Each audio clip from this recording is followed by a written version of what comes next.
Aleluia. Glória a Deus. Glória a Deus. Obrigado, querido. A graça e a paz do Senhor Jesus Cristo. Amém? Deus é muito bom e fiel. Todos estão tranquilos. A palavra do Senhor diz: aquietai-vos e sabei que eu sou Deus. Curvemos nossas cabeças e vamos buscar na fonte a inspiração para nós, para a nossa reunião, para o nosso culto de hoje. Pai querido, nessa noite nós em tudo queremos glorificar o Teu nome. Queremos Te agradecer, Pai, porque grandes coisas fez o Senhor e é por isso que nós estamos alegres. Pai, obrigado, Senhor, pela Tua igreja que aqui está, povo lavado e comprado pelo Teu sangue, povo que tem aliança contigo. Nós Te louvamos desde já, Pai, por tudo que vai acontecer, que já está acontecendo hoje à noite, porque o Teu Espírito Santo, Ele está presente nesse lugar. Pai, a Tua palavra diz que onde estiverem 2 ou 3 reunidos no nome do Senhor Jesus, Ele está presente. Pai, aqui tem muito mais do que isso, e nós Te louvamos, Pai, por isso. Dizemos: bendito o Espírito Santo, que Tu és livre nesse lugar, Tu tens a primazia nesse local, para nos ensinar. Somente Tu que conheces o que está no coração da Tua igreja, as reais necessidades de cada um. Pai, nós Te pedimos, Senhor, que fala aos nossos corações, e nos ensina mais e mais a palavra do Senhor, que é o que nos torna fortes em Ti. Te louvamos por isso no nome de Jesus, amém. Glória a Deus. Eu gostaria de convidar a todos para abrir a Bíblia Sagrada na carta de Paulo aos Romanos.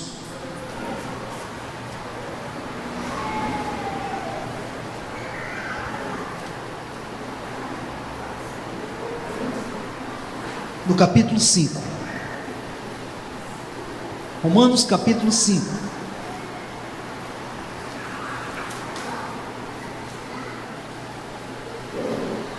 Hoje é uma noite especial, amados, em que nós temos oportunidade de celebrarmos a ceia do Senhor.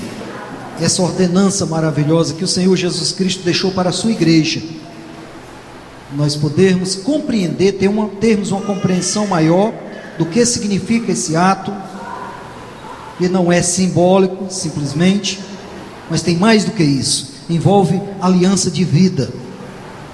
Romanos capítulo 5, a partir do versículo 12, eu gostaria que você atentamente acompanhasse essa leitura, e o Espírito Santo tem muito a nos ensinar.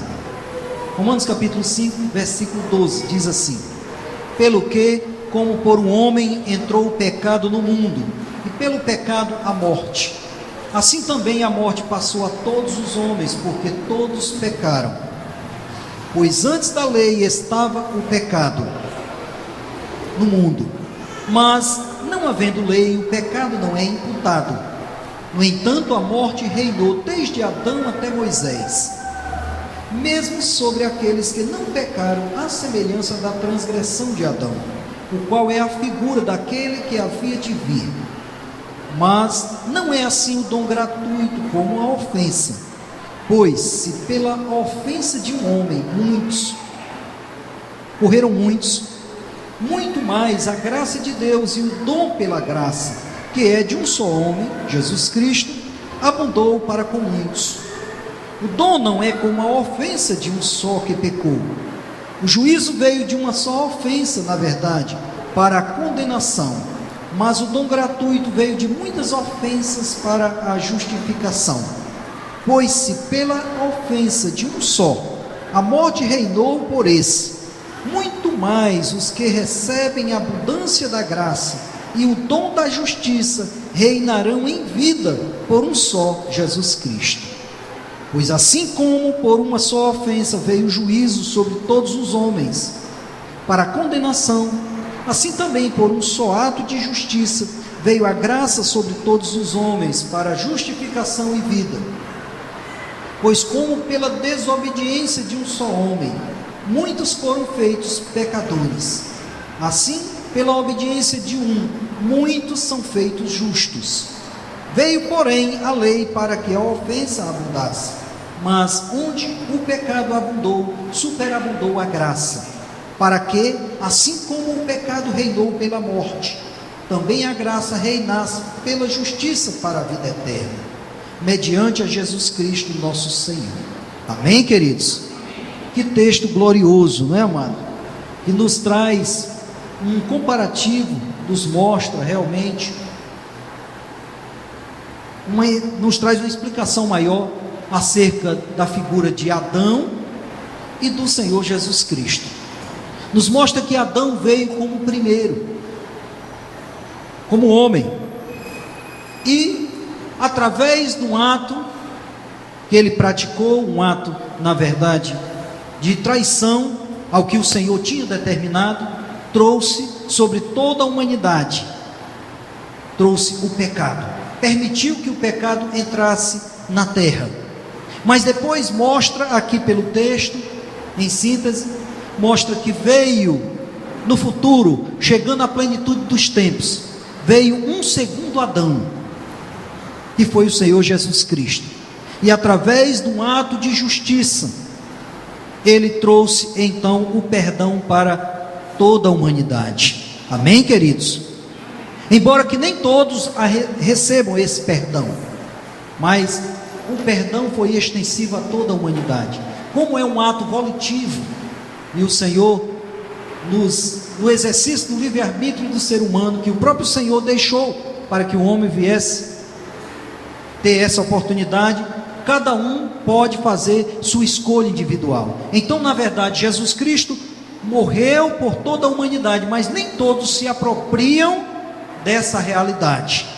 Mas para nós que estamos aqui, que recebemos a palavra do Senhor, que inclinamos o nosso coração a essas verdades e fizemos uma aliança de sangue com o Senhor, isso nos traz salvação, isso nos traz segurança, isso nos traz abundância da graça e o dom da justiça, isso nos repercute vida. Diga para o seu irmão, diga: a vida de Cristo deve habitar plenamente em você.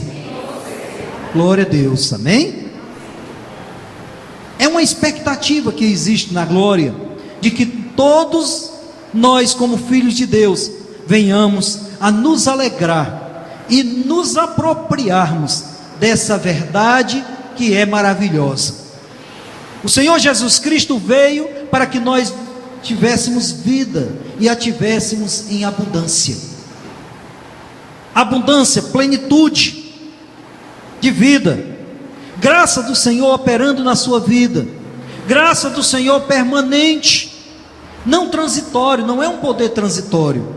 É bem verdade que a unção por vezes vem sobre, mas a unção, depois que Jesus Cristo, ele partiu para a glória, que deixou justamente a sua igreja, houve o batismo do Espírito Santo dos primeiros cristãos, no dia de Pentecostes, e ali se iniciou a igreja do Senhor.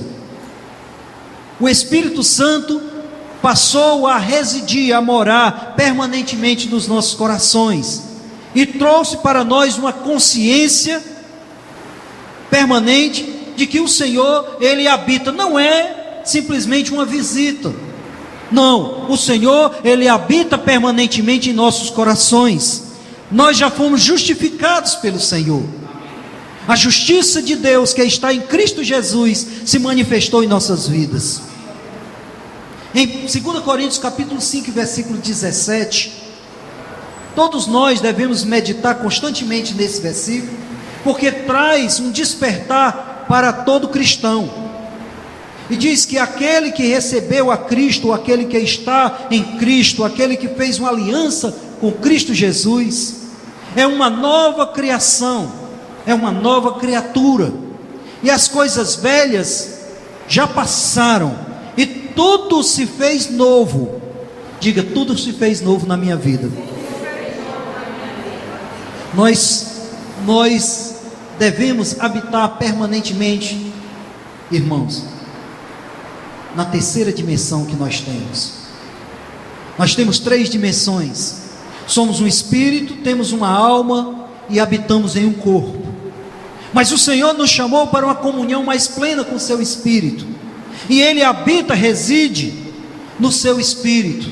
Quando você recebeu a Cristo, você passou a ser uma nova criação, uma nova criatura.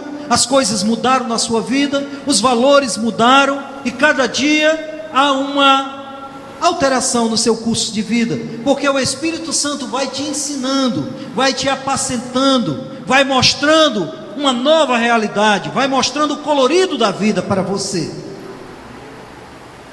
Mas tudo isso provém de Deus, como está escrito, que nos reconciliou consigo mesmo, através de Cristo Jesus, e nos deu o ministério da reconciliação.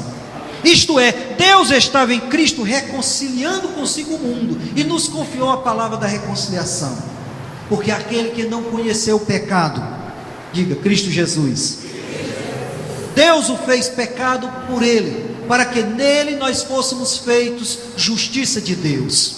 Você é justiça de Deus em Cristo Jesus. É por isso que você pode se dirigir, daqui a pouco você vai receber os elementos, pão e vinho, e você, consciente de uma aliança que você tem com o Senhor, e é uma aliança que envolve vidas. A vida de Cristo em você é a esperança da glória.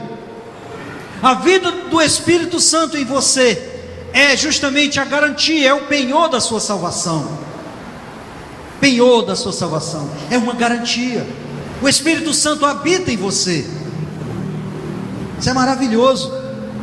O primeiro Adão, ele falhou, porque ele quebrou o princípio, ele desobedeceu. Mas, como está escrito em Gálatas, no capítulo 4, diz que chegando à plenitude dos tempos, porque tudo há um tempo determinado. No plano de Deus, no Kairos de Deus, há um tempo determinado. Por isso que Salomão, inspirado pelo Senhor, ele disse: há tempo para tudo debaixo do sol, para todas as coisas há um tempo específico. E lá em Eclesiastes, no capítulo 8, versículo 5, ele foi mais preciso, e ele disse: quem obedecer ao rei não sofrerá dano, e o sábio, ele discernirá, ele compreenderá justamente o tempo e o modo de fazer as coisas.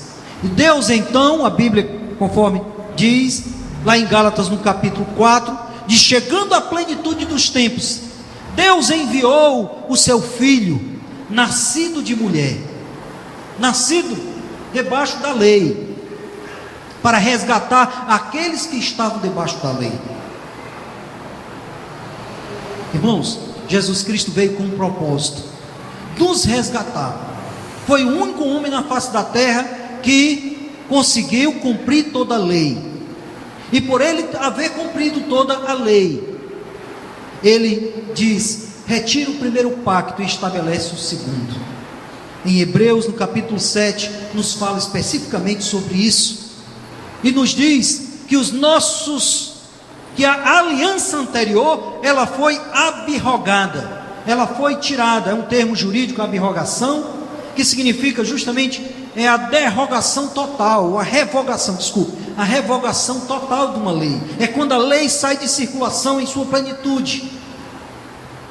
Você não está mais debaixo da lei, mas você está debaixo da graça. Diga: eu estou debaixo da graça. Muitos, por não conhecerem, dizem assim: eu vou para a lei dos crentes. Não, querido, você não vai para a lei dos crentes, você vai para a graça abundante do Senhor Jesus Cristo, que está operando na vida dos crentes. Por que crente? Crente é uma palavra simples, bem de, obviamente, crer. Se você crê de todo o seu coração e confessar com seus lábios, e crer que Jesus Cristo é o seu Senhor, se arrepender dos seus pecados, mudar de procedimento, você vai ter uma experiência tremenda, que é o novo nascimento. E você então deixará de ser incrédulo como Tomé, e passará a ser crente como Abraão. Amém, queridos? Diga: eu sou crente como Abraão. Diga: eu não ando por vistas, mas eu ando por fé. É uma nova vida, a abundância da graça e o dom da justiça reinando na sua vida. A abundância da graça. Graça também significa o perdão, amado. O perdão total do Senhor, algo que nós não merecíamos, inclusive, porque, como está escrito em Romanos, no capítulo 6, Diz porque todos pecaram, Romanos 3, 23. Porque todos pecaram e afastados estão da glória de Deus. Mais à frente, em Romanos no capítulo 6, versículo 23, nos fala algo interessante. Romanos 6, 23. Por favor, eu gostaria que alguém abrisse para nós conferirmos na palavra. Romanos 6, 23. Porque todos, não é isso? Porque todos, não. Ok. O salário do pecado é a morte, mas o dom gratuito em Cristo Jesus é a vida eterna. Então em Romanos 3, 23, diz: porque todos pecaram e afastados ou destituídos estão da glória de Deus. Mas em Romanos 6, 23, nos diz justamente que há uma graça especial, que pode alcançar a todos. É o perdão que vem justamente da parte do Senhor Jesus Cristo. E nós podemos e aceitamos a Cristo. E a partir daquele momento que recebemos a Cristo como Senhor e Salvador, amados, acontece o que está escrito em Isaías, no capítulo 43, versículo 25. Isaías 43, 25, nos fala algo tremendo. O Senhor, Ele diz: eu mesmo sou aquele que apago as tuas transgressões por amor de mim, e dos seus pecados eu não me lembro mais. Você recebeu então a graça do Senhor, o dom da justiça, que vai operar na sua vida, e você vai permitir, diga assim: eu permito. Voluntariamente. O Senhor opera na sua vida porque você permite. O Senhor opera na sua vida, Ele tem liberdade porque você permite, porque você já recebeu o selo da salvação, o selo do Espírito Santo, a marca indelével do Senhor está em você. Você, para onde vai, existe a marca em você. Durante esse tempo que o apóstolo Pedro chama de peregrinação, essa curta peregrinação que passamos aqui, mas nós estamos selados, nós estamos com a abundância da graça, nós temos o dom da justiça através de Cristo Jesus. Ele passou a morar em nós, e é isso que nos traz a consciência de salvação. Você é salvo, diga: eu sou salvo. É a maior alegria que alguém pode ter, é a salvação em Cristo Jesus. Mas vai além da sua salvação, você tem uma promessa, que o Espírito Santo é o seu guardião. Os anjos do Senhor acampam-se ao seu redor, guardando você, porque você é signatário de um pacto, você fez uma aliança com o Senhor. Essa aliança, amado, é constituída em promessas superiores, não são promessas passageiras. É por isso que hoje, ao chegarmos aqui nessa comunhão, nós podemos desfrutar justamente dessa aliança, e relembrando a profundidade desse compromisso, nós podemos então provar desses dois elementos que o Senhor deixou, para que toda a sua igreja nunca esquecesse de que tem uma aliança com Ele, e essa aliança, amados, é justamente através do pão, que representa o corpo do Senhor Jesus Cristo. O pão, amado, nós não estamos falando da doutrina da transubstanciação, em que o sacerdote pega o pão e o vinho, e após apresentar, e após consagrar, ele se transforma automaticamente, literalmente, no corpo e no sangue do Senhor. Não é essa doutrina, porque o Senhor Jesus, Ele disse que nós devemos fazer isso em memória dEle. Não, o pão e o vinho permanece pão e permanece vinho, mas nós devemos lembrar o que representa. O pão representa o corpo do Senhor Jesus Cristo, que foi partido por toda a humanidade, por todos nós.